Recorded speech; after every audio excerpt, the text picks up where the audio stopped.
पूरे देश में लगाई है, लेकिन इसकी उज्ज्वला पूरी देश में फैलनी चाहिए।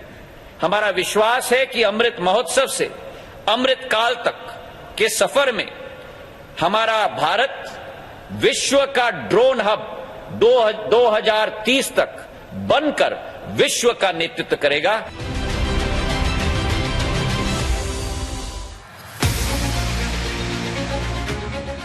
Despite doubling in terms of the market size in the last 9 years, attracting the biggest aircraft original equipment manufacturers or OEMs to set up shop in India or create an infrastructure for commercial aircraft leasing has remained a challenge.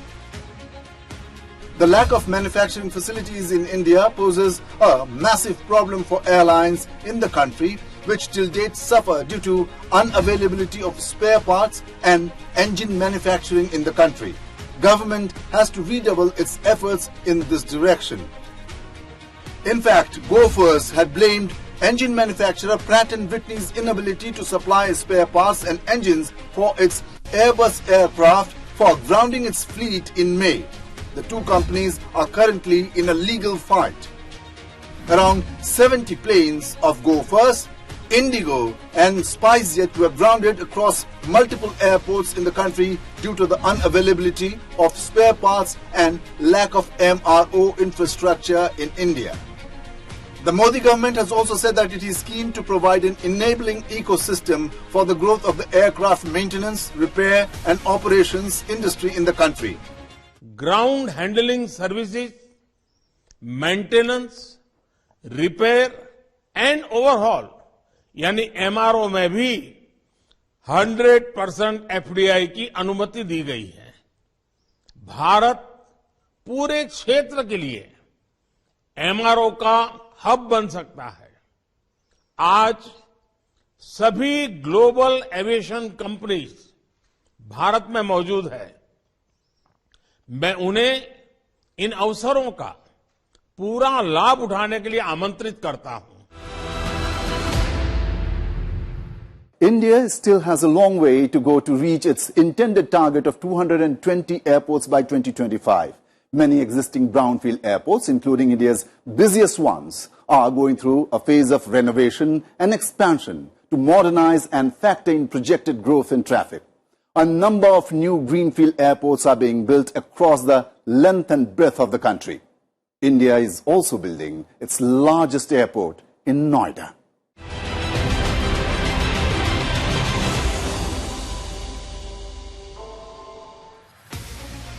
The government is focusing on building infrastructure with the support of the private sector to make it more feasible with collaboration. Nearly $11.8 billion over a 4-year period would be spent by the Ministry of Civil Aviation on the construction of new greenfield airports and the development of existing brownfield airports. Out of this, the private sector will contribute $7.5 billion, while the Indian government will invest $4.3 billion through Airports Authority of India. From Delhi to Chennai, Mumbai to Kolkata, Indian airports are being upgraded or are being built from the scratch at a mammoth level. Delhi's Indira Gandhi International Airport is currently the busiest airport in India and the 9th busiest in the world. Its expansion has increased its capacity. 65 million passengers passed through IGI Airport's 3 terminals in 2022. The expansion work is largely complete. What the whole of India and indeed a big part of Asia and the world is interested in is the progress of the Noida International Airport at Sabha. Easily the biggest airport project currently in progress in India, the Noida International Airport first broke ground in 2021 and is expected to be fully completed in 2040. It is being developed by Yamuna International Airport Private Limited, a subsidiary of Zurich Airport International AG. Also known as Sabha International Airport, the huge project will include an initial 2 runways to cover 12 million passengers a year by 2024, before slowly expanding over the next 2 decades to become a 6-runway airport capable of handling 60 to 120 million passengers a year. making it India's and Asia's largest airport and the fourth largest in the world. It is hoped that the airport will improve the connectivity between Noida, Western Uttar Pradesh, Delhi and the National Capital Region by easing the high traffic load on the Indira Gandhi International Airport in Delhi. Noida International also has plans to become the country's first net zero airport.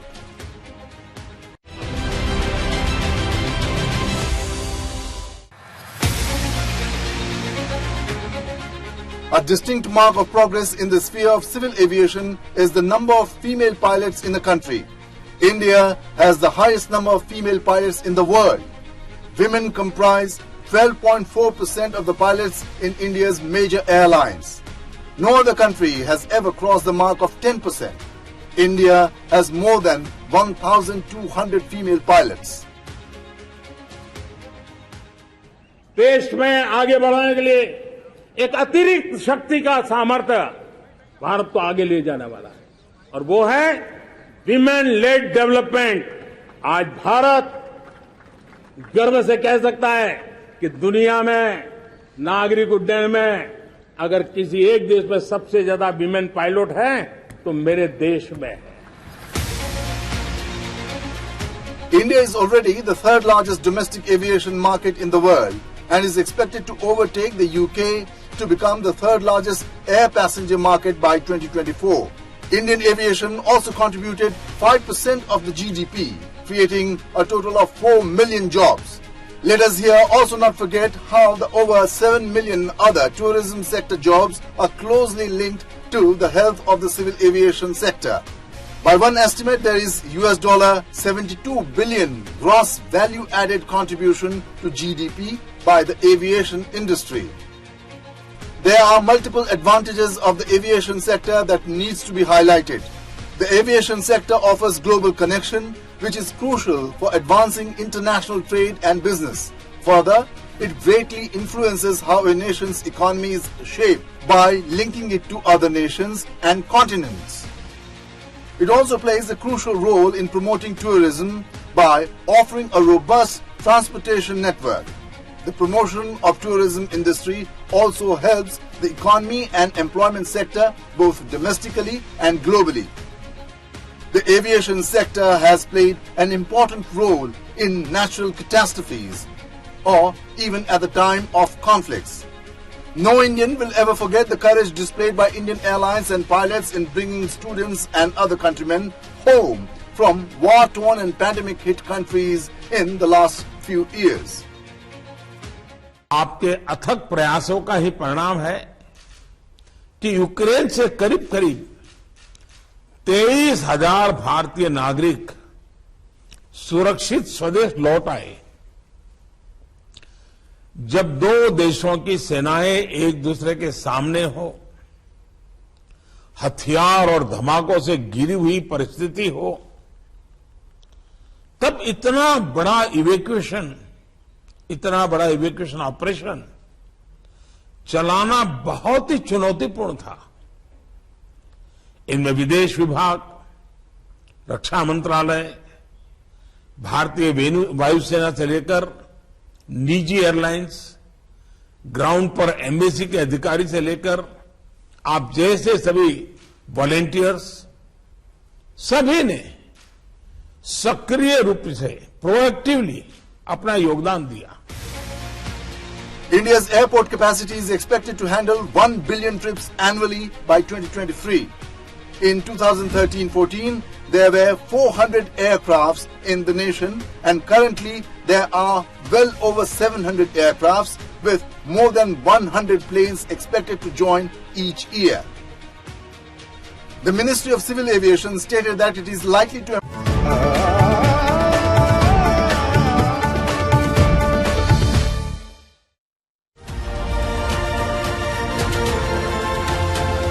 आप सभी से आग्रह है कि अपने अपने स्थानों पर खड़े रहें राष्ट्रगान के लिए।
गाड़ी कहाँ है वो पूरा करके रहता है। हेलो।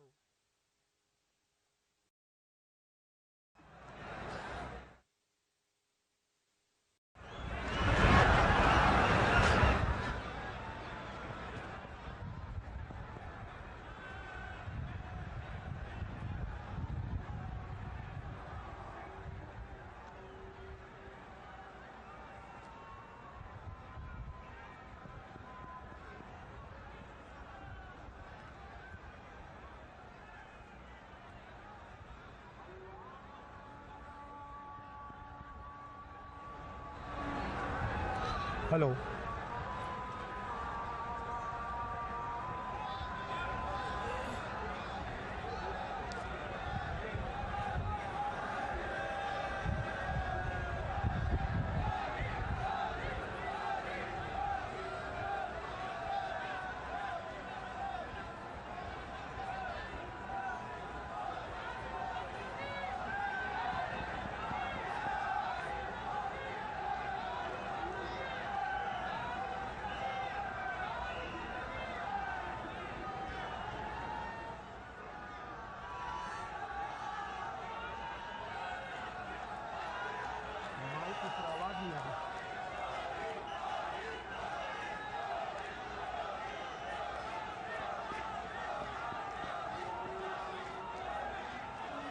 हेलो।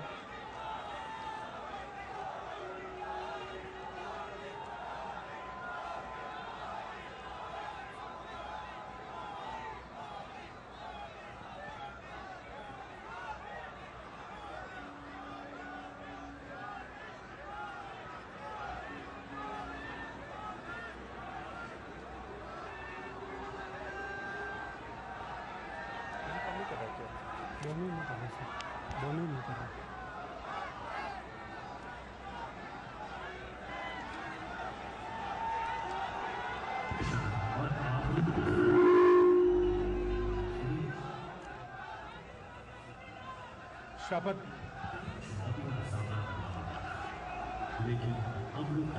राजस्थान में नई सरकार का शपथ ग्रहण समारोह अब से कुछ ही देर में संपन्न होगा। आप तस्वीरों में देख रहे हैं प्रधानमंत्री नरेंद्र मोदी, राजस्थान के राज्यपाल कलराज मिश्र इस वक्त मंच पर मौजूद हैं।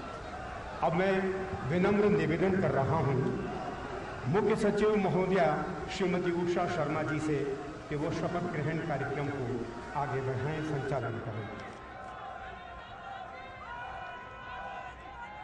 मैं माननीय राज्यपाल महोदय से आग्रह करती हूं कि कृपया शपथ ग्रहण समारोह शुरू करने की अनुमति प्रदान करें।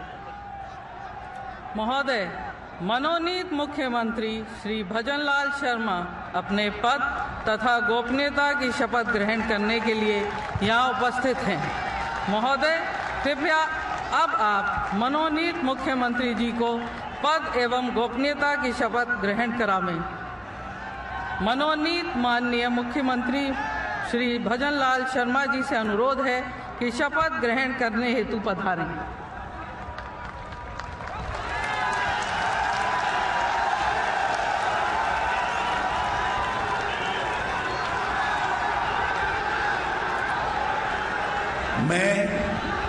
मैं भजनलाल शर्मा ईश्वर की शपथ लेता हूं कि मैं विधि द्वारा स्थापित भारत के संविधान के प्रति सच्ची श्रद्धा और निष्ठा रखूंगा।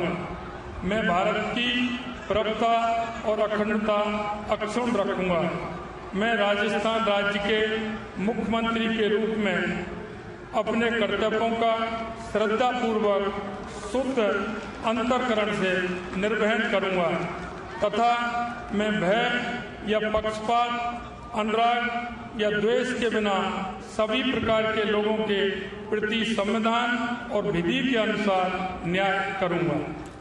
मैं भजनलाल शर्मा ईश्वर की शपथ लेता हूं कि जो विषय राजस्थान राज्य के मुख्यमंत्री के रूप में मेरे विचार के लिए लाया जाएगा अथवा मुझे ज्ञात होगा, उसे किसी व्यक्ति या व्यक्तियों को तब के सिवाय जबकि ऐसे मंत्री के रूप में मैं अपने कर्तव्यों के सम्यक निर्वहन के लिए ऐसा करना अपेक्षित हो, मैं प्रत्यक्ष अथवा अप्रत्यक्ष रूप से संसूचित या प्रकट नहीं करूंगा।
महोदय, मनोनीत उप मुख्यमंत्री सुश्री दिया कुमारी अपने पद तथा गोपनीयता की शपथ ग्रहण करने के लिए यहाँ उपस्थित हैं। महोदय, कृपया अब आप मनोनीत उप मुख्यमंत्री को पद एवं गोपनीयता की शपथ ग्रहण करावें।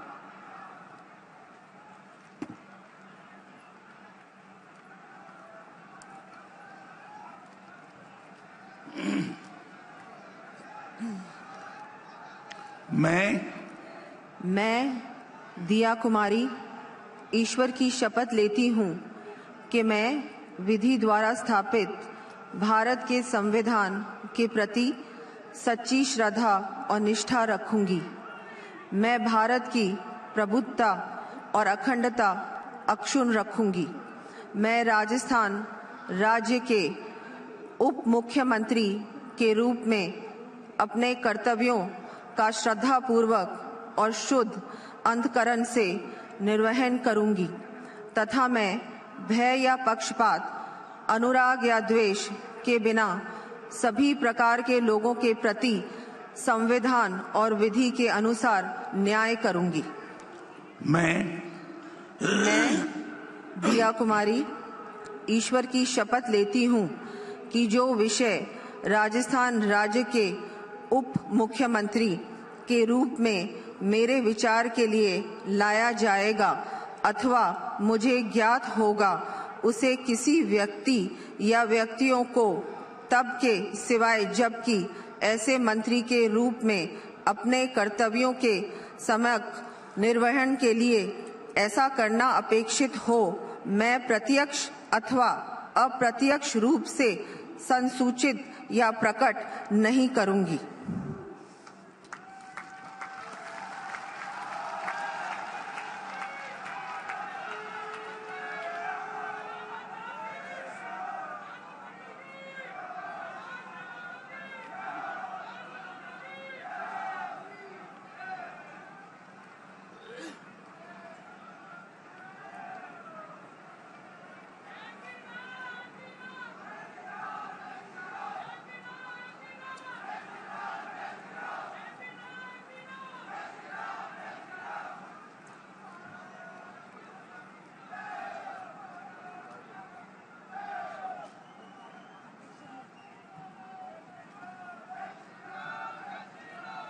महोदय, मनोनीत उप मुख्यमंत्री डॉक्टर प्रेमचंद बैरवा अपने पद तथा गोपनीयता की शपथ ग्रहण करने के लिए यहाँ उपस्थित हैं।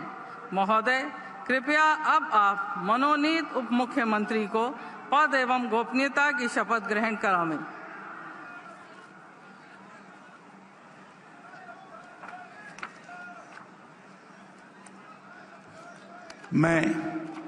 मैं डॉक्टर प्रेमचंद बैरवा ईश्वर की शपथ लेता हूं कि मैं विधि द्वारा स्थापित भारत के संविधान के प्रति सच्ची श्रद्धा और निष्ठा रखूंगा। मैं भारत की प्रभुता और अखंडता अक्षुण्ण रखूंगा। मैं राजस्थान राज्य के उप मुख्यमंत्री के रूप में अपने कर्तव्यों का श्रद्धापूर्वक और शुद्ध अंतःकरण से निर्वहन करूंगा तथा मैं भय या पक्षपात, अनुराग या द्वेष के बिना सभी प्रकार के लोगों के प्रति संविधान और विधि के अनुसार न्याय करूंगा।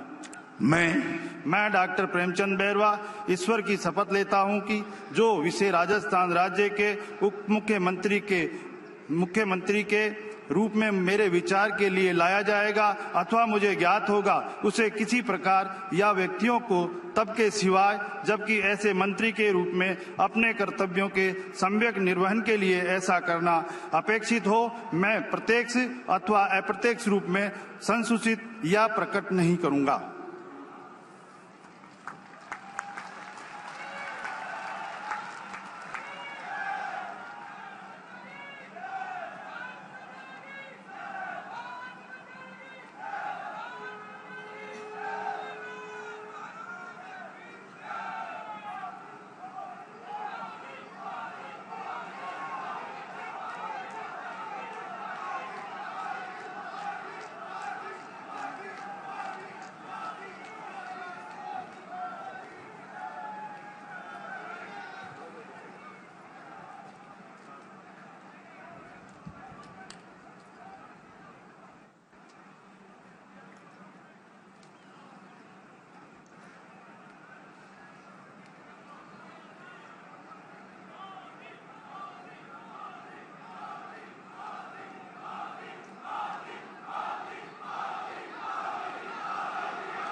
मैं माननीय राज्यपाल महोदय से आग्रह करती हूं कि कृपया शपथ ग्रहण समारोह के समापन की अनुमति प्रदान करें।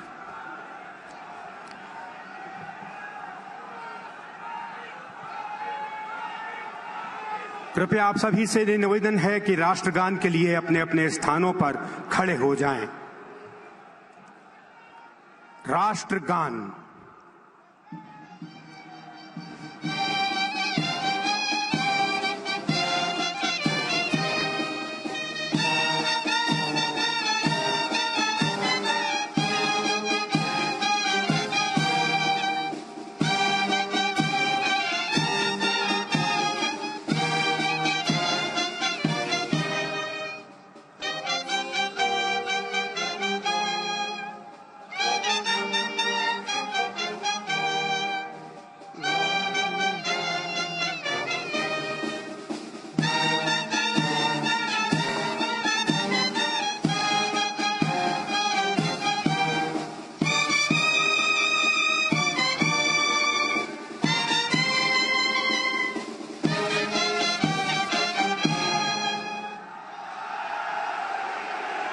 आज का कार्यक्रम अब यहीं समाप्त होता है।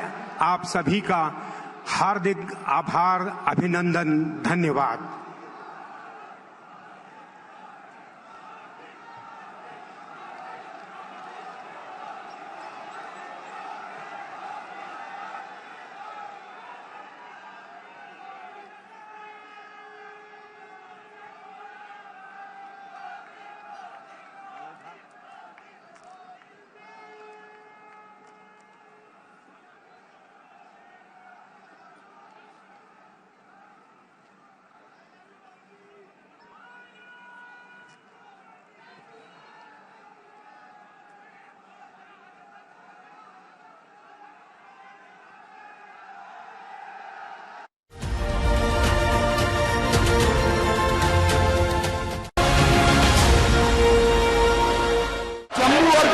पुनर्गठन विधेयक 2019 को पुनर्स्थापित करने की अनुमति दी जाए।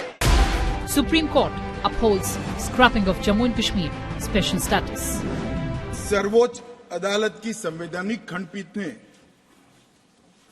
धारा 370 को समाप्त करने का और जम्मू कश्मीर राज्य के पुनर्गठन का विधेयक जो मैं 5 अगस्त 2019 को इस सदन में मोदी जी के लिए गए निर्णय के अनुमोदना में लेकर आया था, वो बिल लाने की मंशा, बिल का संवैधानिक रूप से स्वीकार और पूरी प्रक्रिया को भी माननीय सर्वोच्च अदालत ने संवैधानिक घोषित किया है, सर्वानुमत से किया। मान्यवर, आज मुझे आनंद है कश्मीर के लिए मरने वाला हर फौजी, छोटे से छोटा व्यक्ति, नागरिक से लेकर श्यामा प्रसाद मुखर्जी तक जिनने बलिदान दिया है, वो सभी लोगों की आत्मा आज इस देश में से 2 विधान, 2 निशान और 2 प्रदान समाप्त कर संतुष्टि का सांस रुकेगी। आज सुप्रीम कोर्ट का फैसला मान्यवर ऐतिहासिक फैसला है और ये फैसले को मैं बहुत मन के साथ 130 करोड़ की जनता की ओर से स्वागत भी करता हूं और अभिनंदन। कि मुरली मनोहर जी राष्ट्रीय अध्यक्ष थे, नरेंद्र मोदी जी हमारी यात्रा के संयोजक थे, लाल चौक में तिरंगा फहराना था, हम सभी गए थे, हमें जाने नहीं दिया। मोदी जी और कुछ लोग जान की परवाह करे बगैर गए और तिरंगा फहराया। तिरंगा फहराने के लिए भारत के हिस्से पर सेना को दखल करना पड़ता था, वही लाल चौक में 26 जनवरी को घर घर तिरंगा फहरा गया। मान्यवर कहते हैं क्या परिवर्तन आया है? 30 साल से थिएटर बंद थे, थिएटर नहीं चलते थे कश्मीर में। क्यों नहीं चलते थे? मैं इसकी मीमांसा में नहीं जाना था, परंतु आज कश्मीर में 3 थिएटर चालू हो गए हैं और 18 थिएटर घाटी में खुलने के तैयार कर रहे हैं और कई लोगों ने लोन का एप्लीकेशन किया। मान्यवर, शूटिंग नहीं होता था, 21 से अब तक 24 तक 100 शूटिंग हो चुके हैं मान्यवर, 100 शूटिंग हो चुके हैं। आर्टिकल 370 समाप्त होने के बाद और उसके पहले भी नरेंद्र मोदी जी की सरकार आई 2014 में। आज युवाओं का भविष्य ब्लैक नहीं है, परंतु स्कूल का ब्लैक बोर्ड उनका भविष्य बन गया है, वो पढ़ाई लिखाई। जो युवा मान्यवर पत्थर लेकर घूमते थे, मोदी सरकार ने, इस प्रधानमंत्री ने इसके हाथ में लैपटॉप पकड़ाने का काम किया है। पूरी दुनिया का एक्सेस और आतंकवाद और अलगाववाद की बात करने वाले लोग धारा 370 कर आधार बनाकर अलगाववाद की बात करने वाले लोग आज जो लोग बात करते हैं उनकी कश्मीर की जनता अनसुनी करती है, डेमोक्रेसी और डेवलपमेंट की बात करती है। मान्यवर, ये आज बदलाव हुआ है। अलग अलग कैटेगरी के लोग थे, अलग अलग समय पे गए, कुछ शुरू में गए, कुछ बीच में गए, कुछ बाद में गए। मतलब फैक्ट है सर, कश्मीर की जो ट्रेजेडी थी वॉज इमेंस। विकास के नए मार्ग के ऊपर कश्मीर इस प्रकार से प्रशस्त होता हुआ जा रहा है कि धारा 370 के हटने के बाद जो कश्मीर का डोमेस्टिक प्रोडक्ट था, जीएसडीपी था, जो 1 लाख करोड़ रुपए था, वो 5 साल में बढ़कर 2,27,000 करोड़ रुपए से अधिक हो गया है। सरकार ने कई लार्ज रिक्रूटमेंट ड्राइव स्टार्ट किए हैं, जिसमें 29,813 लोग अब तक रिक्रूट किए जा चुके हैं और एडिशनल 5,523 वैकेंसीज क्रिएट की गई हैं। Where our Kashmiri brothers and sisters had to forcibly leave their land in the middle of the night and run away for fear of life. We are providing them a voice today. I think this is a very good step. In this, we are adding one more, that a woman's representative will be there among these two. It's a very good women's empowerment move. आदरणीय प्रधानमंत्री जी को और अमित शाह जी को धन्यवाद देता हुआ कि आपने ये महत्वपूर्ण और आज का दिन इसलिए भी ऐतिहासिक है कि आज सुप्रीम कोर्ट ने सर्वसम्मति से धारा 370 को अपहेल्ड करने का काम किया है।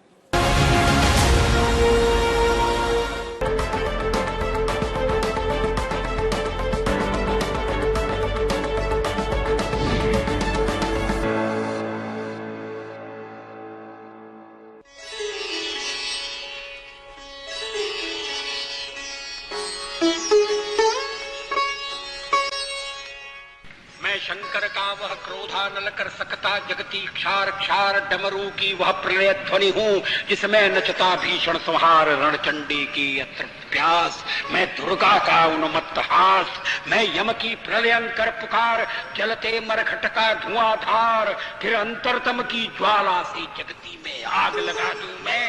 यदि धधक उठे जल थल अंबर, जड़ चेतन तो कैसा विस्मय।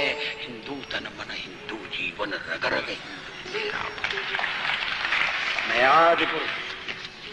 मैं आज पुरुष निर्भयता का वरदान लिए आया भूपर। पै पीकर सब मरते आए, मैं अमर हुआ लो विष पीकर।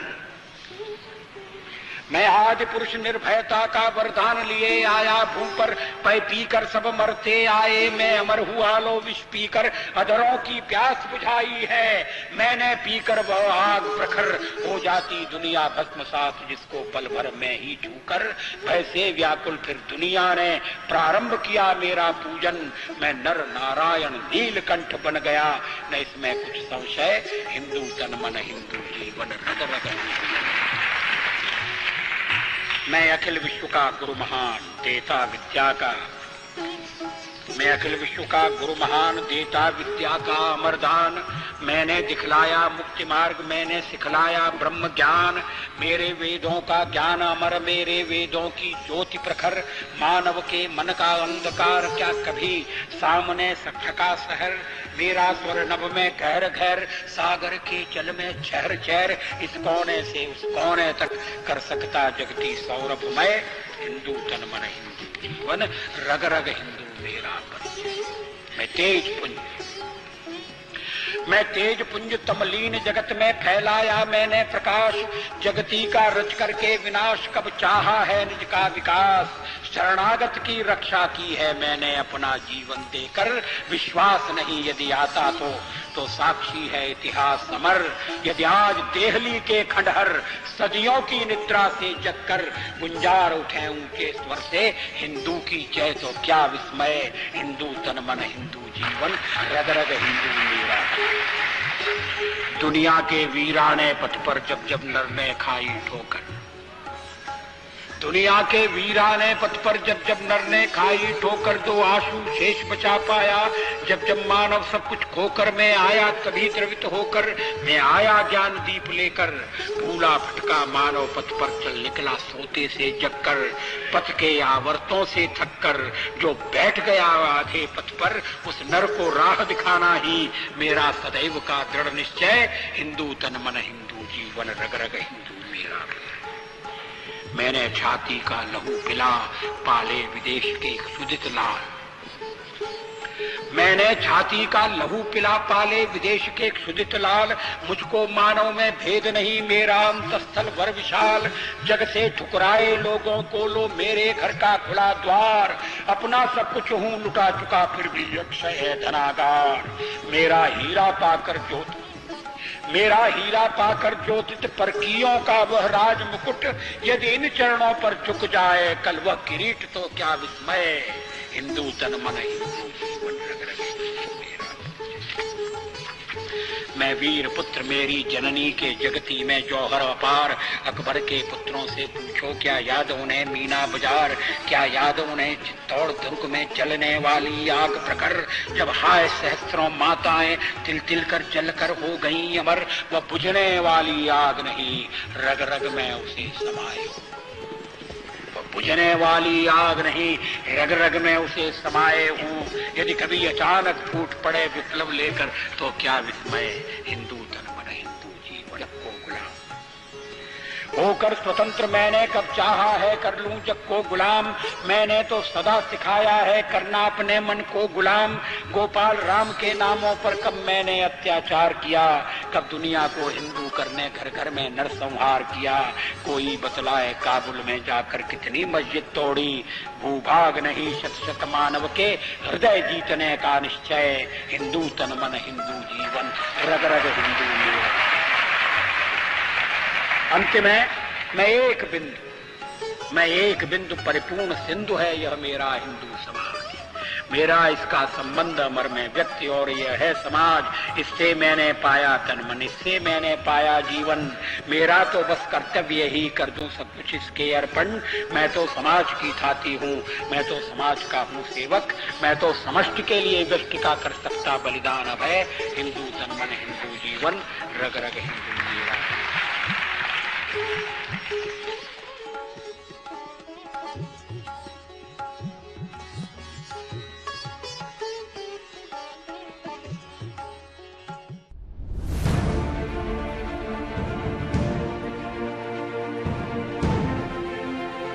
रासायनिक उत्पादों से होने वाले नुकसान को अब सारी दुनिया समझने लगी है और यही कारण है कि भारत में और भारत के बाहर ऑर्गेनिक उत्पादों की मांग लगातार बढ़ती जा रही है।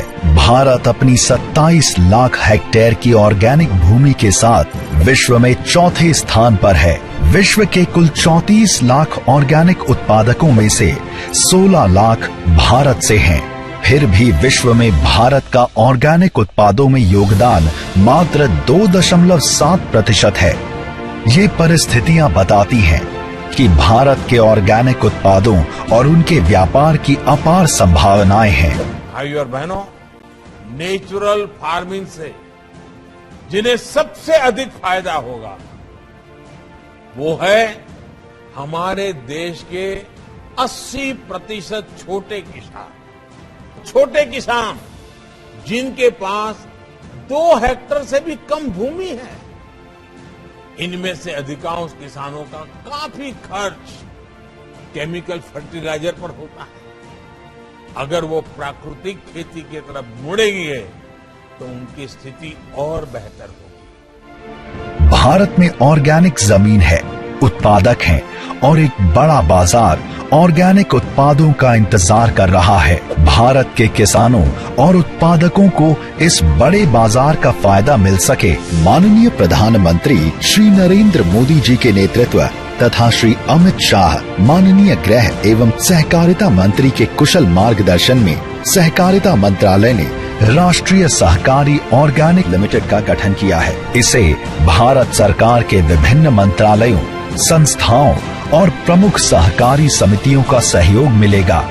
वाणिज्य और उद्योग मंत्रालय, कृषि और किसान कल्याण मंत्रालय, खाद्य प्रसंस्करण और उद्योग मंत्रालय, स्वास्थ्य और परिवार कल्याण मंत्रालय और उत्तर पूर्वी क्षेत्र विकास मंत्रालय भी समिति के उद्देश्यों को पूरा करने में सहयोग देंगे।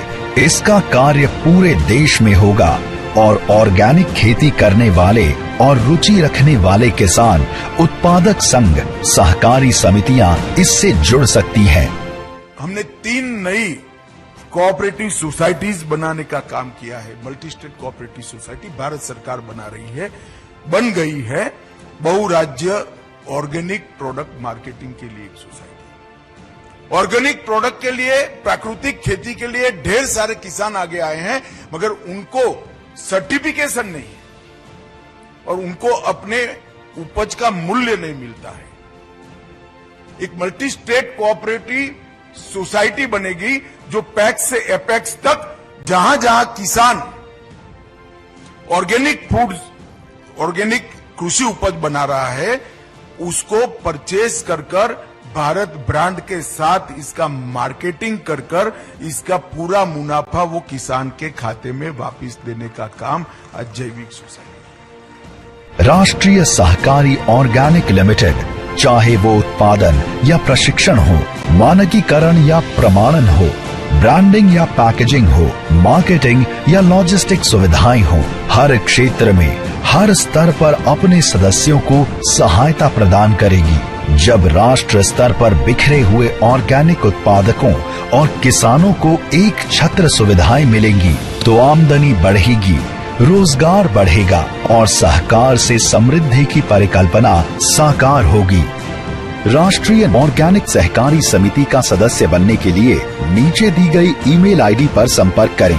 अधिक जानकारी के लिए संपर्क करें www.cooperation.gov.in।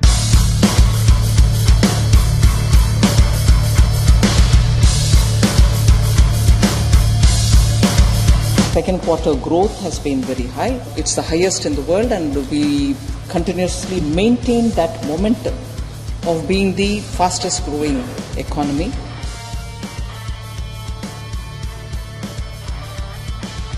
You compare all these developments around the world, and for India to have reached 7.6% in the second quarter is a very significant number that we cannot afford to miss.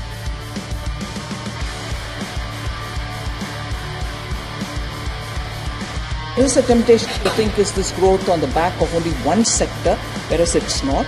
All sectors are growing and growing significantly for us to notice it.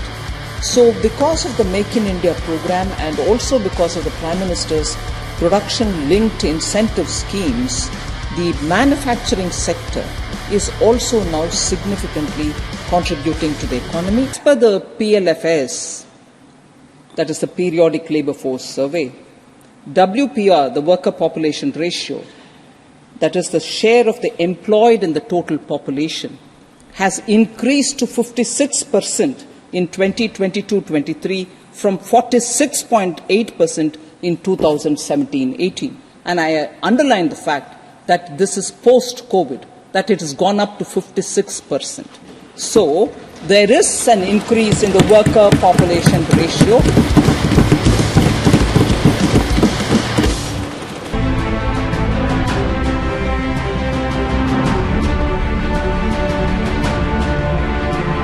India has become the 5th largest economy in last 8 years. India's second quarter growth is the highest in the world. The manufacturing sector registered its highest growth of 13.9% in second quarter of financial year 2024. Unemployment rate has declined to 10% from 17.8% in 2017 and 18. Direct tax collection grew by 21.82%.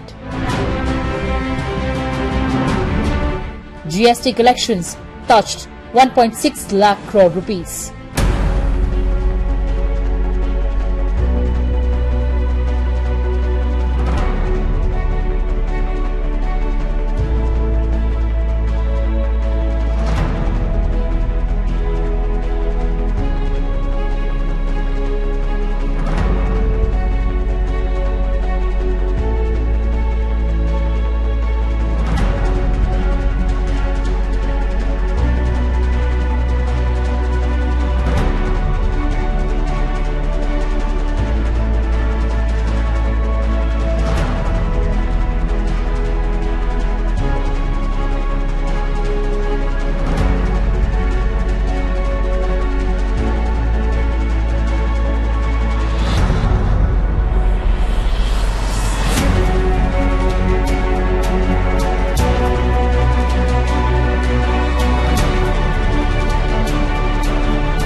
Hello and welcome viewers. You're watching this special presentation of Sunset TV, State of Indian Economy, with your host Kriti Mishra. Rajya Sabha saw an erudite discussion on the economic situation in the country. Normally, a short duration discussion lasts for 2.5 hours. But this imperative discussion on the economy spanned over 3 days. In this edition, we've packed everything for you. So come along. One of the important parliamentary devices available to members in the upper house to draw the attention of the government to matters of urgent public importance is to raise a discussion of short duration without a formal motion or vote thereon. The chairman of the council decides the admissibility of the notice. माननीय सभापति जी,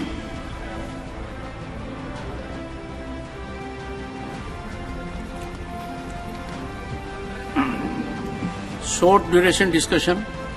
A short duration discussion on the economic situation in the country saw riveting speeches and interventions from both the Treasury and opposition benches. The discussion commenced on December 5th and culminated on December 7th. Participating in the discussion, BJP members asserted that India is the fastest growing economy due to the effective economic policies of the Narendra Modi government.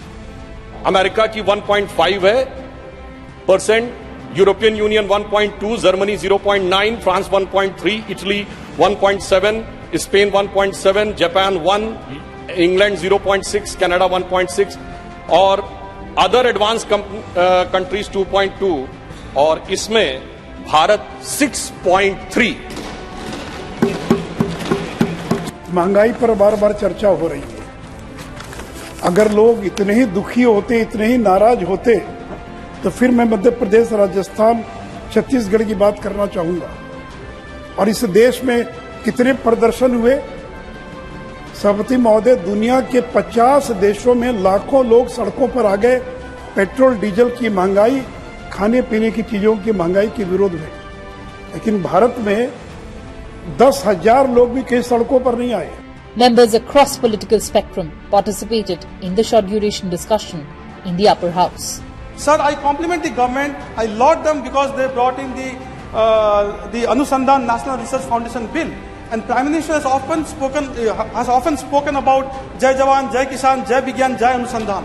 But sir, we need to really focus on Anusandhan or research if we want to become a developed economy in the next couple of decades. At a large economy, we are growing at the fastest rate in the world. We are innovative.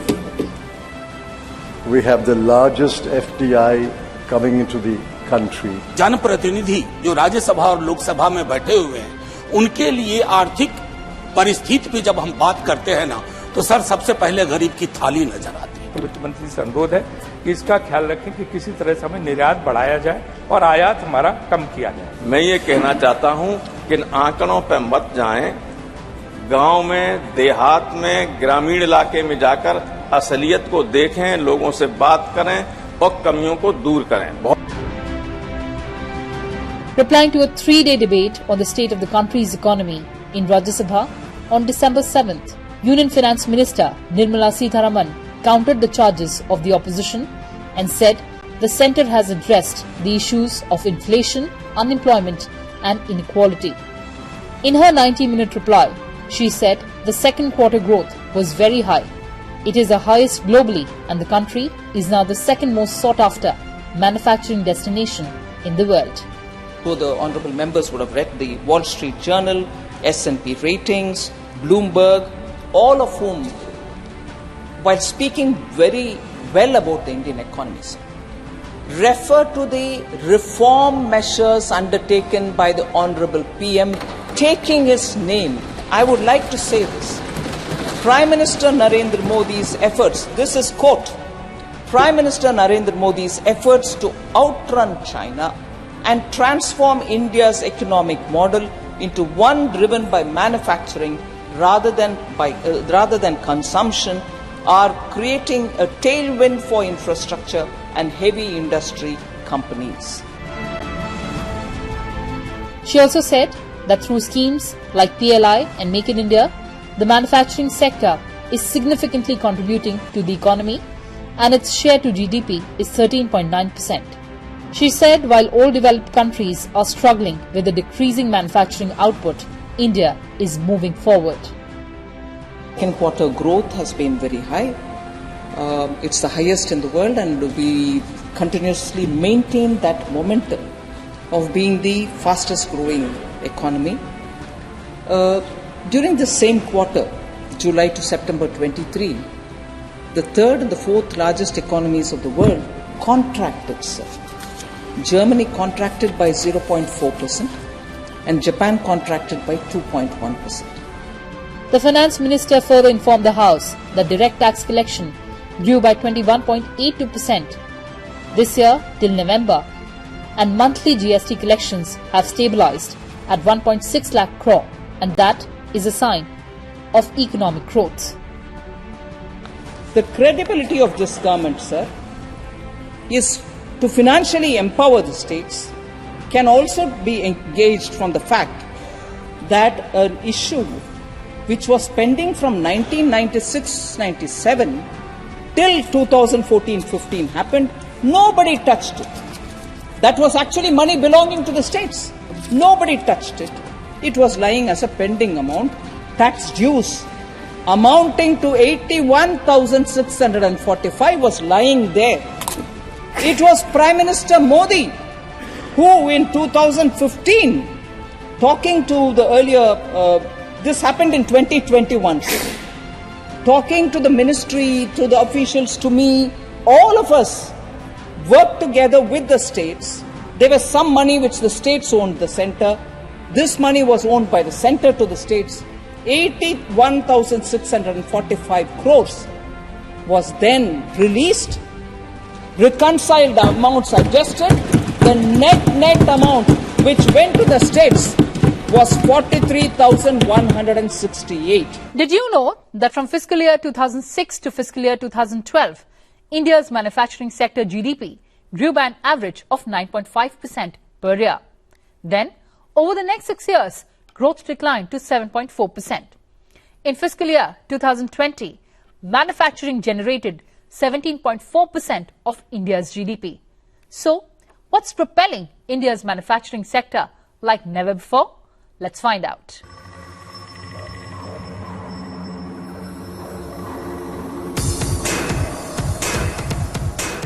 Automobile से लेकर के agro value addition तक कम make in India, सब satellite हो या submarine, come make in India, chemicals से लेकर के फार्मास्यूटिकल तक कम मेक इन इंडिया, पेपर हो या plastic, come make in India.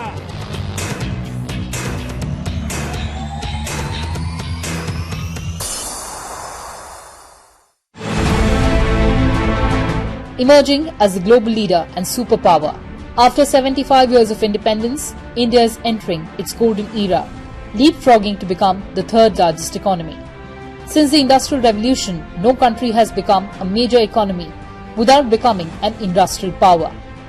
Prime Minister Modi elevated the revival of Indian manufacturing to a key policy objective of the government, identifying the sector as the engine of long-run growth. It was a powerful galvanizing call to action to India's citizens and business leaders, and an invitation to potential partners and investors around the world in the growth story of New India, that was Make in India.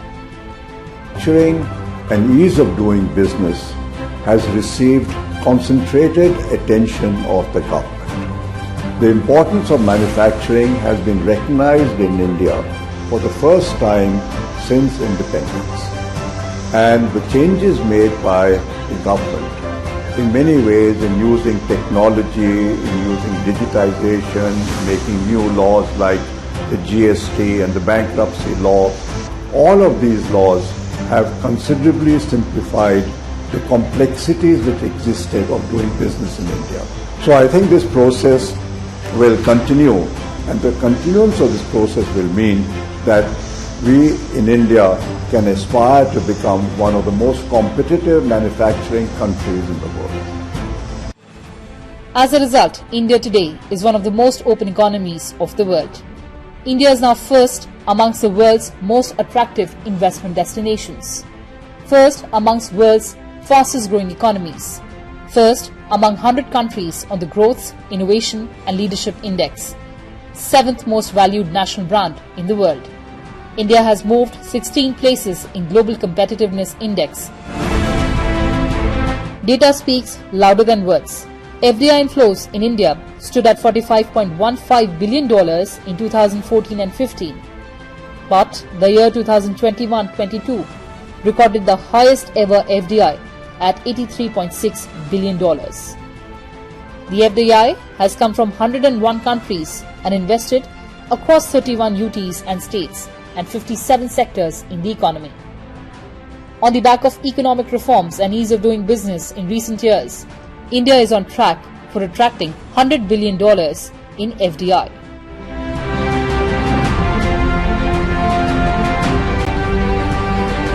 There is a significant increase in FDI in the manufacturing sector.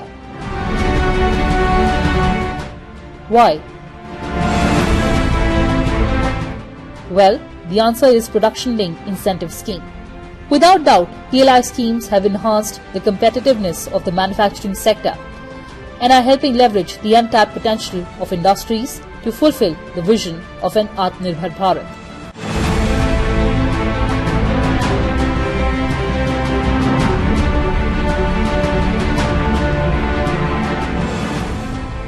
The PLI schemes as envisioned by Prime Minister Narendra Modi with the objective of making India Atmanirbhar is built on the foundation of 14 sectors with an incentive outlay of 1.97 lakh crore to strengthen the production capabilities and help create global champions. Actual investment of 62,500 crore has been realized till March 2023 and has resulted in incremental production or sales of 6.75 lakh crore and employment generation of around 3,25,000. Exports boosted by 2.5 lakh crore till financial year 2022-23. PLI scheme has led to major smartphone companies shifting its suppliers to India like Foxconn, Wistron and Pegatron. As a result, top high-end phones are being manufactured in India. It has also resulted in a 20-fold increase in women employment and localization in IT hardware such as battery and laptops. We have been able to increase the value addition in mobile manufacturing to 20% within a period of 3 years, whereas countries like Vietnam achieved 18% value addition over 15 years and China achieved 49% value addition in over 25 years. Deficit was actually about three and a half times that of peer economies. So we spent far more than was optimal. Current account deficit touching almost 6%, and therefore India became part of the fragile 5. In contrast, now India has actually become part of the top 5 economies, which many commentators call it as a famous 5. So India is one of the fastest growing economies of the world and is poised to continue on this path with aspirations to reach high income status by 2047, the centenary of Indian independence. It is also committed to ensuring that its continued growth path is equipped to deal with the challenges of climate change and in line with the goal of achieving net zero emissions by 2070. Well, viewers, that's all we have for you in this edition. Thanks for watching and stay tuned to Sunset TV. Goodbye for now from my side.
समझौते जो पाकिस्तान से कहा गया है, एक नहीं दो नहीं करो 20 समझौते पर स्वतंत्र भारत का मस्तक नहीं झुकेगा। अगणित बलिदानों से अर्जित यह स्वतंत्रता, अगणित बलिदानों से अर्जित यह स्वतंत्रता, अश्रुस्वेद शोणित से सिंचित यह स्वतंत्रता, त्याग तेज तप बल से रक्षित यह स्वतंत्रता, दुखी मनुजता के हित अर्पित यह स्वतंत्रता। इसे मिटाने की साजिश करने वालों से कह दो चिनगारी का खेल बुरा होता है। इसे मिटाने की साजिश करने वालों से कह दो चिनगारी का खेल बुरा होता है। औरों के घर आग लगाने का जो सपना वह अपने ही घर में सदा खड़ा हो। अपने ही हाथों तुम अपनी कब्र न खोदो, अपने ही हाथों तुम अपनी कब्र न खोदो, अपने पैरों आप कुल्हाड़ी नहीं चलाओ। ओ नादान पड़ोसी अपनी आंखें खोलो, आजादी अनमोल न इसका मोल लगाओ। पर तुम क्या जानो आजादी क्या होती है, पर तुम क्या जानो आजादी क्या होती है। तुम्हें मुफ्त में मिली न कीमत गई चुकाई, अंग्रेजों के बल पर 2 टुकड़े पाए हैं, मां को खंडित करते तुमको लाज ना आई। अमेरिकी शस्त्रों से अपनी आजादी को दुनिया में कायम रख लोगे यह मत समझो। अमेरिकी शस्त्रों से अपनी आजादी को दुनिया में कायम रख लोगे यह मत समझो। 10-20 अरब डॉलर लेकर आने वाली बर्बादी से तुम बच लोगे यह मत समझो। धमकी जिहाद के नारों से हथियारों से कश्मीर कभी हथिया लोगे यह मत समझो। हमलों से अत्याचारों से संहारों से भारत का शीश झुका लोगे यह मत समझो। जब तक गंगा की धार, सिंधु में ज्वार, अग्नि में जलन, सूर्य में तपन शेष, स्वातंत्र समर की वेदी पर अर्पित होंगे अगणित जीवन यौवन अशेष। अमेरिका क्या संसार भले ही हो विरुद्ध, कश्मीर पर भारत का ध्वज नहीं झुकेगा। एक नहीं दो नहीं, एक नहीं दो नहीं करो 20 समझौते, पर स्वतंत्र भारत का निश्चय नहीं रुकेगा।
माननीय सभासदों, माननीय सभापति जी,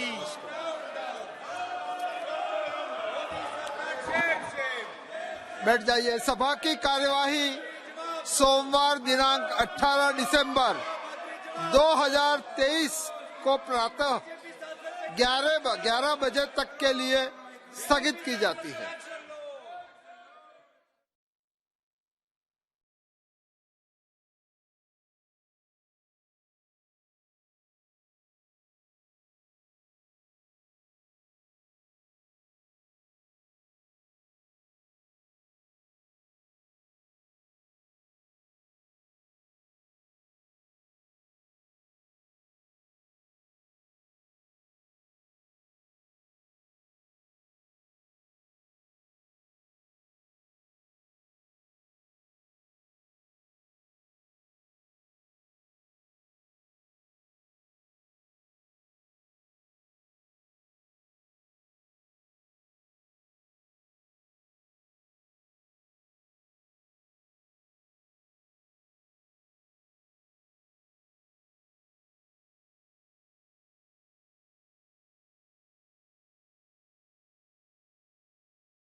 मानूंगा, राग नहीं ठानूंगा, काल के कपाल पर लिखता जाता हूं, गीत नया गाता, गीत नया गाता। मौत से ठन गई। जूझने का मेरा कोई इरादा न था, जूझने का मेरा कोई इरादा न था, मोड़ पर मिलेंगे इसका वादा न था। रास्ता रोककर खड़ी हो गई, ये लगा जिंदगी से बड़ी हो गई। मौत जिंदगी से बड़ी कैसे हो सकती? जूझने का मेरा कोई इरादा न था, मोड़ पर मिलेंगे इसका वादा न था। रास्ता रोककर वह खड़ी हो गई, यूं लगा जिंदगी से बड़ी हो गई। मौत की उम्र क्या, मौत की उम्र क्या, 2 पल भी नहीं। जिंदगी सिलसिला आज कल की नहीं। मैं जी भर जिया, मैं मन से मरूं, लौट कर आऊंगा, कूच से क्यों डरूं। तू दबे पांव चोरी छिपे से ना, सामने वार कर फिर मुझे आजमा। मौत से बेखबर जिंदगी का सफर, शाम हर सुरमई रात बंसी का स्वर। बात ऐसी नहीं कि कोई गम ही नहीं, बात ऐसी नहीं कि कोई गम ही नहीं। दर्द अपने पराये कुछ कम भी नहीं। प्यार इतना परायों से मुझको मिला, ना अपनों से बाकी है कोई गिला। हर चुनौती से 2 हाथ मैंने किए, आंधियों में जलाए हैं पुश्ते दिए। रास्ता रोक कर खड़ी हो गई, ये लगा जिंदगी से बड़ी हो गई।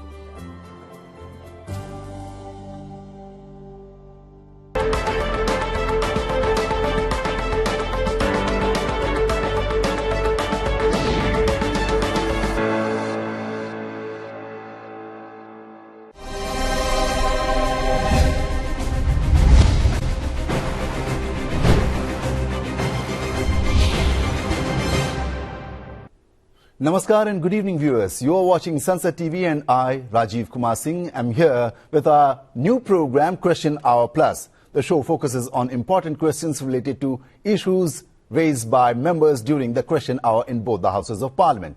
It was the 9th day of the winter session. It being Thursday, questions from 14 different ministries, departments are listed in the Rajya Sabha. Those are displayed on your screens. In the Lok Sabha, on the other hand, questions from 9 ministries are listed on Thursdays. Those ministries are now on your screens. In this program, we will be taking up questions related to the ministries of Culture, Civil Aviation, Environment, Forest and Climate Change, Road Transport and Highways, and the Ministry of Youth Affairs and Sports. A question on drone operations was asked in the Lok Sabha. BJP members from Maharashtra, Manoj Kotak and Raksha Nikhil Khadse, asked the Ministry of Civil Aviation whether India has formulated new rules aiming to promote and facilitate drone operations across the country and make India a global drone hub by 2030, and if so, the details thereof. In reply, Minister for State for Civil Aviation, General Dr. V.K. Singh said, the central government has undertaken a series of reform measures to facilitate drone manufacturing and operations in the country. The most recent being Drone Amendment Rules 2023, notified on 27th of September 2023, providing an alternative arrangement in case of non-availability of Indian passport with the applicant for issuance of Remote Pilot Certificate, RPC. Now, government-issued proof of identity and government-issued proof of address such as voter's ID card, ration card or driving license shall be adequate for issuance of RPC.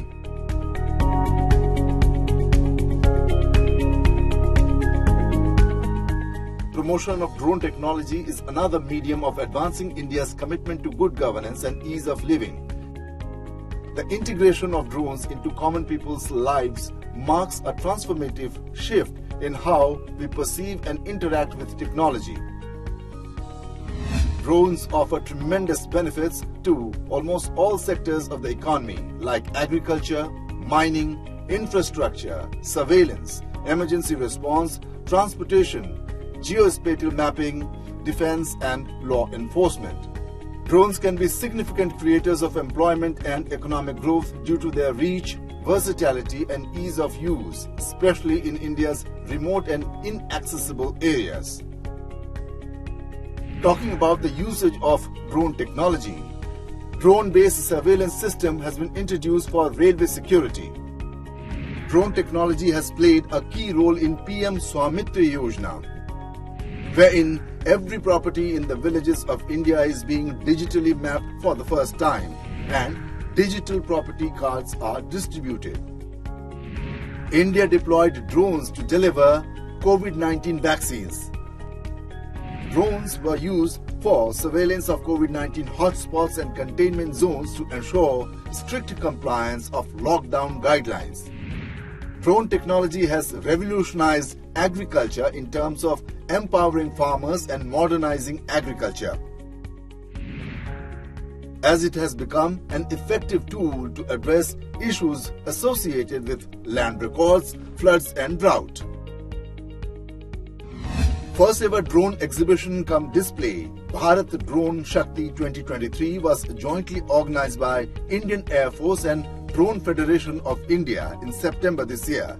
The exhibition featured over 75 drone startups from across the country. Drone Shakti is the government perspective on consolidating the efforts in the drone ecosystem. It is basically institutionalizing and creating a framework where multiple stakeholders can work together. Series of reform measures have been undertaken to promote India's upcoming drone industry,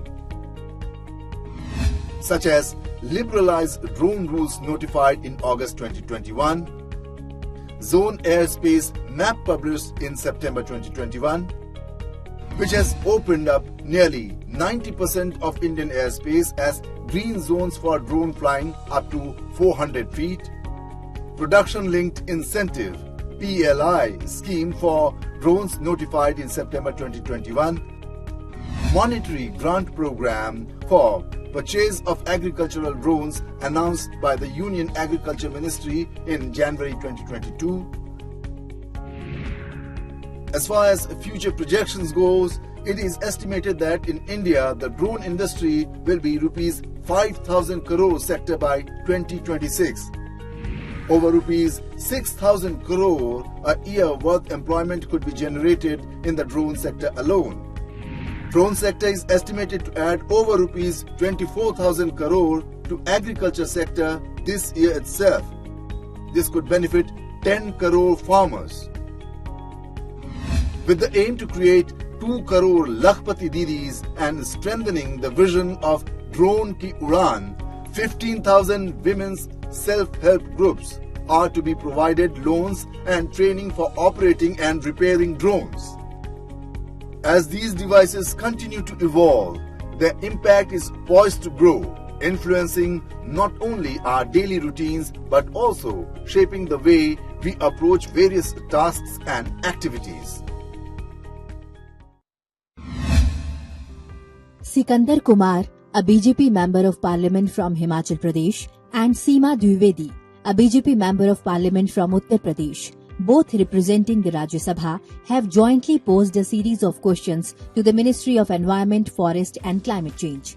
They seek information on Ramsar sites in the country, including the total number of such sites. Additionally, they inquire about any notable increase in Ramsar sites since 2015 and request specific details in this regard. Furthermore, the MPs are keen to understand the steps taken by the ministry to enhance the preservation and protection of these sites, indicating a shared concern for the conservation of wetland ecosystem in India. The Minister of State in the Ministry of Environment, Forest and Climate Change, Ashwini Kumar Chaubey, stated that the Wetlands Conservation and Management Rules 2017 have been notified by the ministry.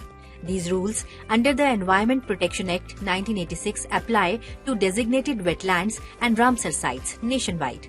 State UT wetland authorities have been formed per these rules to safeguard and preserve wetlands including Ramsar sites. Additionally, the MOS mentioned the Amrit Dharohar initiative, which was launched by the Government of India in 2023. This initiative aims to promote the sustainable use and conservation of Ramsar sites in India. It focuses on 4 key aspects: species and habitat conservation, nature tourism, wetland livelihoods, and wetlands carbon assessment. The implementation of Amrit Dharohar involves coordinating existing schemes and programs from various departments and state governments. Ramsar sites in India are wetlands or similar sites of international significance to conserve and ensure sustainable use of its resources. The wetlands in India are called Ramsar sites after they are listed under the Ramsar Convention. The Ramsar Convention on Wetlands has tight criteria in place to safeguard these wetlands. Wetlands play a crucial role in supporting biodiversity, climate resilience, freshwater availability, and overall human well-being. India, recognizing the importance of these ecosystems, has emerged as a leader in wetland conservation in Asia. The country boasts the largest network of Ramsar sites in the region, with 75 wetlands of international importance designated as Ramsar sites, covering an extensive area of more than 13 lakh hectares. In the 75th year of independence, India expanded this network by adding 11 new sites, including 4 in Tamil Nadu, 3 in Odisha, 2 in Jammu and Kashmir, and 1 each in Madhya Pradesh and Maharashtra. The designation of these sites aims to boost wetland conservation and resource management. Since joining the Ramsar Convention in 1982, India actively expanded its Ramsar sites with 49 new additions from 2014 to 2023. In 2022 alone, 28 sites were declared Ramsar sites, with Tamil Nadu leading at 14 and Uttar Pradesh following with 10.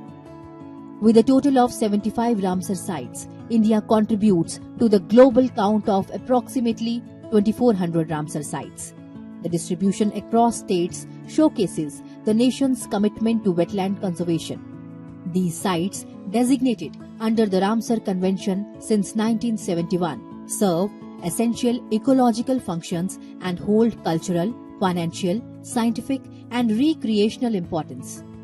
The oldest Ramsar sites designated in 1981 are Keoladev Ghana National Park and Chilika Lake.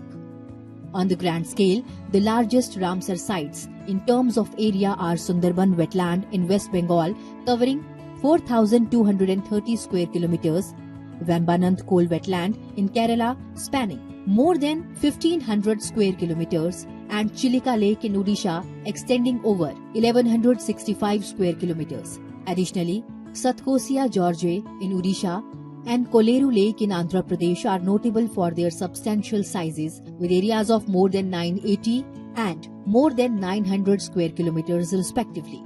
On the other end of the spectrum, the smallest Ramsar sites in India include Vembanur Wetland Complex and Vedanthagal Bird Sanctuary in Tamil Nadu, Renuka Lake in Himachal Pradesh, Nanda Lake in Goa, and Udaymarthandapuram Bird Sanctuary in Tamil Nadu.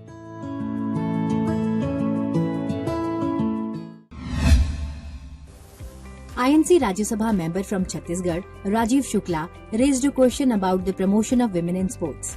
The member inquired with the Minister of Youth Affairs and Sports about whether the government is implementing measures specifically designed to promote women in sports, and if so, he requested details regarding these measures.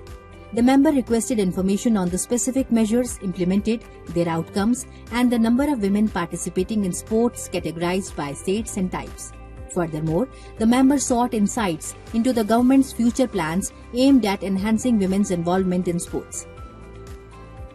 In reply, Minister of Sports and Youth Affairs Anurag Thakur said, "Sports being a state subject, the responsibility of development of sports, including promotion of women athletes in the country, rests primarily with the state union territory governments, and central government only supplements their efforts.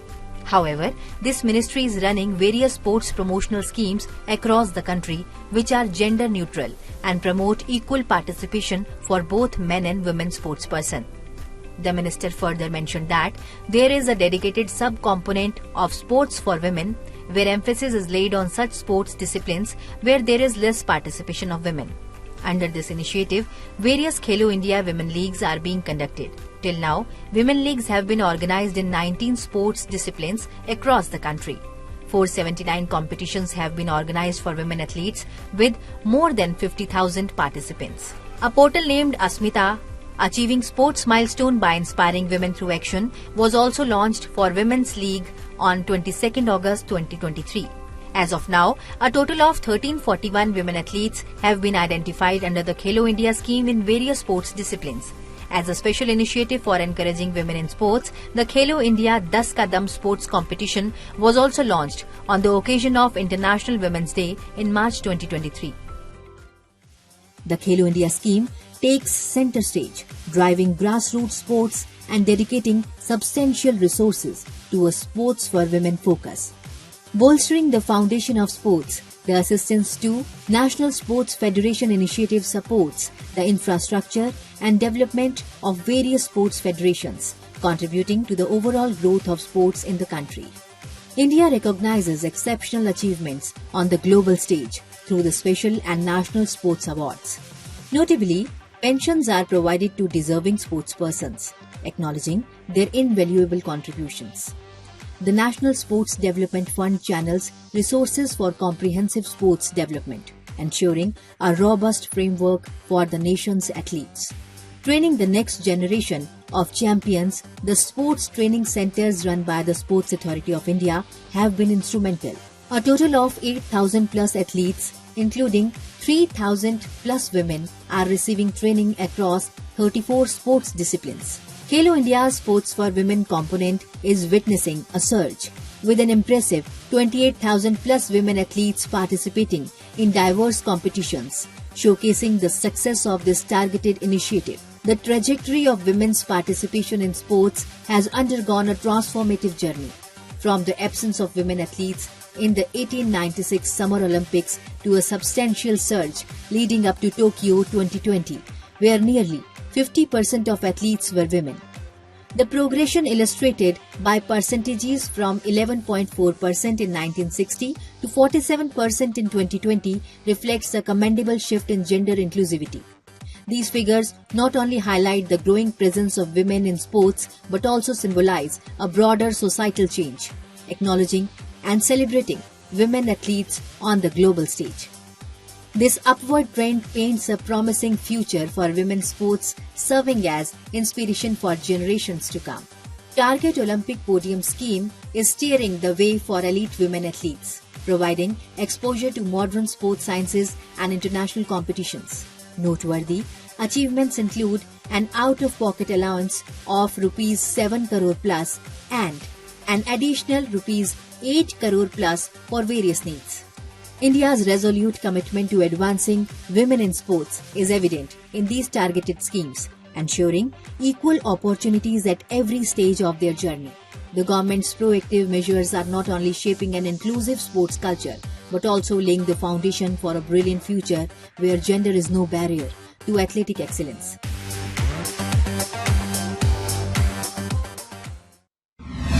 The INC Member of Parliament from Rajya Sabha representing Karnataka, G.C. Chandrasekhar, recently posed a question regarding the list of monuments under the conservation and protection purview of the Archaeological Survey of India in the state.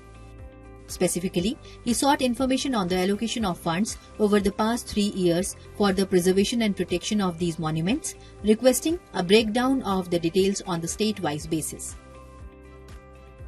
In response to the query, the Minister of Culture and Tourism, G. Kishan Reddy, shared that the state of Karnataka houses 506 centrally protected monuments diligently conserved and safeguarded by the Archaeological Survey of India. The ASI, as the overseeing authority, is committed to the preservation and protection of these culturally significant sites. For easy access and public awareness, the comprehensive list of these monuments located in Karnataka is conveniently available on the official website of the Archaeological Survey of India at www.asi.nic.in, facilitating information dissemination and promoting cultural heritage awareness among the public. India, renowned for its rich history and cultural diversity, is actively preserving its ancient sites through various initiatives. These initiatives are guided by the vision of Vikas Bhi, Virasat Bhi. The Prasad scheme has greenlit 45 projects amounting to more than 1,500 crore, revitalizing pilgrimage sites nationwide. Historical gems like the Kashi Vishwanath Corridor, Mahakal Lok Project and Ma Kamakhya Corridor have undergone substantial restorations. The Char Dham road projects ensures seamless connectivity to holy dhams, while Kedarnath sees improved accessibility with ropeway projects. Cultural heritage preservation extends to Somnath, Gujarat and the Kartarpur corridor, showcasing the government's dedication to Himalayan and Buddhist heritage through the Swadesh Darshan scheme and the Kushinagar International Airport. Reparation efforts have successfully brought back more than 200 antiquities since 2014. Heritage cities under Hriday and 42 UNESCO World Heritage Sites underscore India's commitment to safeguarding its cultural treasures. Initiatives like Kashi Tamil Sangamam and the celebration of statehood days exemplify the government's promotion of cultural exchange and unity under the Ek Bharat, Shresth Bharat vision.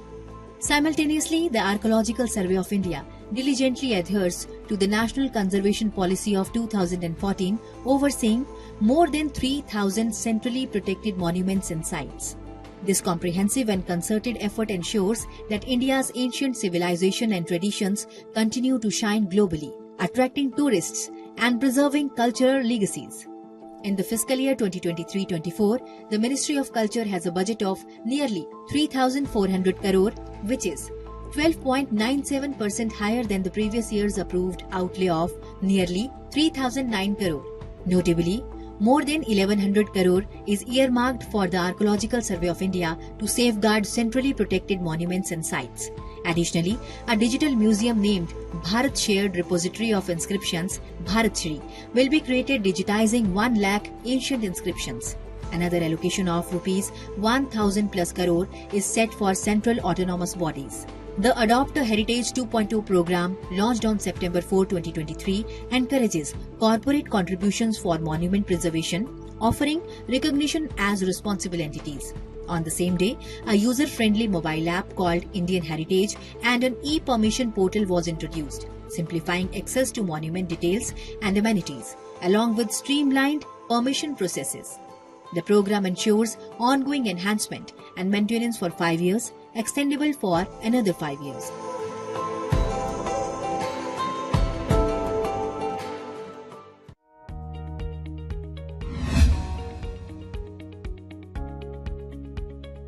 A question related to PM Gati Shakti was asked to the Ministry of Road Transport and Highways in the Lok Sabha. The ministry was asked the details of the schemes approved for strengthening of connectivity through various modes of transport under the Pradhan Mantri Gati Shakti National Master Plan in Maharashtra, Bihar, West Bengal, Jharkhand and Haryana.